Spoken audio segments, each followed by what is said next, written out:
আসসালামু আলাইকুম রহমতুল্লাহ।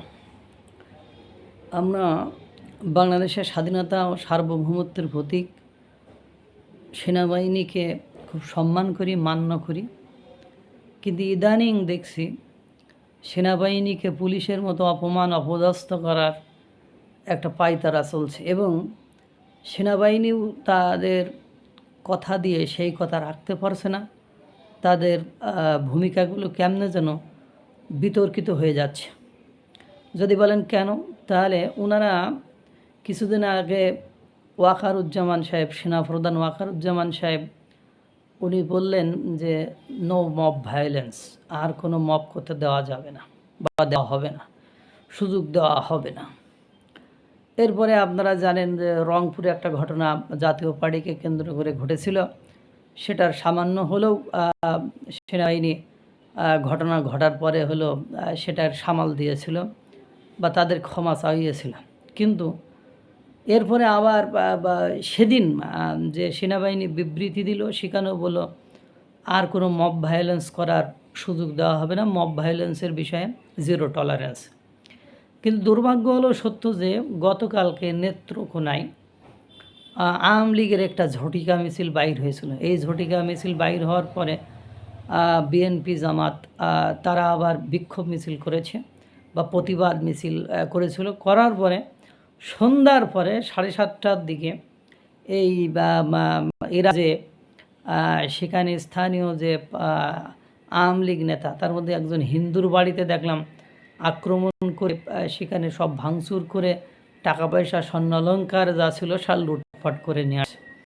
আবার 19 বছরের এক ছেলে, সে নাকি ছাত্র লীগ করে, তাদের বাড়িতে তার মা বলছে যে 5ই আগস্টে আমার বাড়িতে এসে একবার করে লুটপাট করে নিয়ে গিয়েছে, আমি আবার সব কিছু টাকা পয়সা খরচ করে মেরামত করেছি কষ্ট করে, কালকে আবার এসে সেই আমার বাড়িতে ভাঙচুর করে টাকা পয়সা লুটপাট করে নিয়ে গিয়েছে।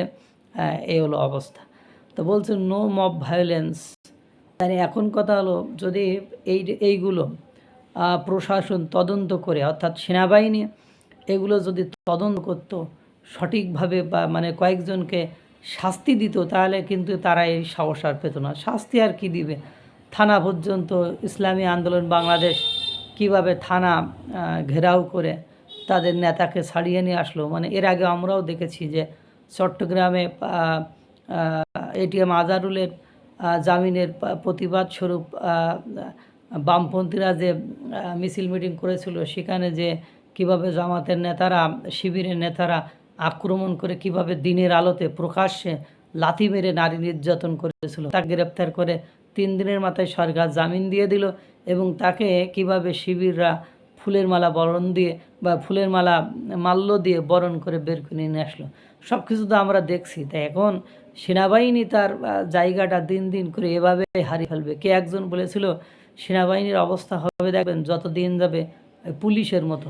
আমি সেদিনই দেখলাম এক বাইকালার পিঠে এক চড় মারিয়েছে, তাই এই তুই চড় মারলি কেন, এই তুই চড় মারলি কেন, তুই তো আমারই করছে এবং তাকে অপমান অপদস্থ করার চেষ্টা করেছে। তাই আমরা যতই বলছি নো মব ভায়োলেন্স, সেনাবাহিনীর কথায় আমরা আশ্বস্ত হচ্ছি, কিন্তু এই বিষয়গুলো, ওই যে ডিবিসি নিউজ একটু আগেই দেখলাম যে এই ধরনের ভাঙচুর একজন হিন্দু মনে হলো যে কলেজের শিক্ষক টিক্ষক হবে, বাড়িতে দেখলাম বই পুস্তক আছে, তার বাড়িতে হামলা করে ভাঙচুর করে লুটপাট করে স্বর্ণ অলঙ্কার টাকা পয়সা যা কিছু ছিল সব কিছু লুটপাট করে নিয়েছে। শুধু তার নয়, তার বাসার যে ভাড়াটিয়া তারও একই ঘটনা ঘটিয়েছে।